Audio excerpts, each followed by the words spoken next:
One of the days I dread the most as a woman in her late 20s living in a family house with her husband and children is the day I have to boil cook soups. These days are always so stressful, from running errands to going to the markets for ingredients and then spending hours preparing and cooking everything. It can be very exhausting.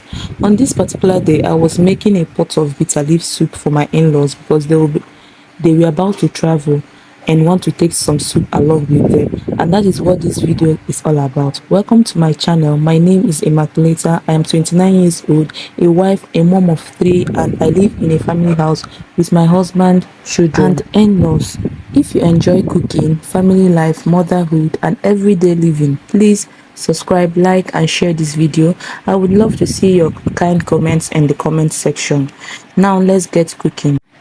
This is the meat I will be using. I mostly cook with this kind of meat for my in-laws because they really love it. It is cow head meat, and when cooked properly, it becomes very tender and delicious. I started by adding salt. In fact, salt is the main seasoning I use when cooking for my in-laws. As I explained in my previous video, I don't use seasoning cubes when preparing their meals because of their age and health preferences.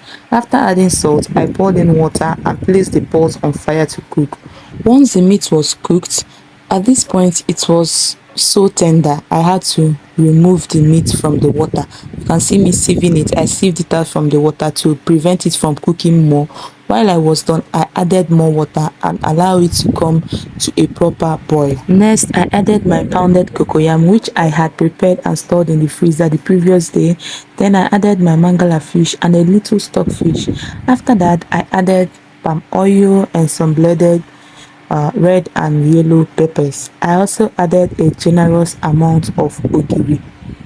I am not exactly sure what it is called in English, but it adds a wonderful flavor to the soup, especially since I won't be using seasoning cubes. While the soup was boiling, I went off camera to prepare the bitter leaf.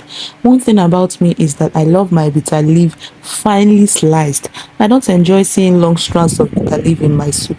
I prefer it small enough that you can easily scoop some up with every bite of garri, semovita or fufu. Once the soup was ready, I added the bitter leaf and a good amount of crayfish.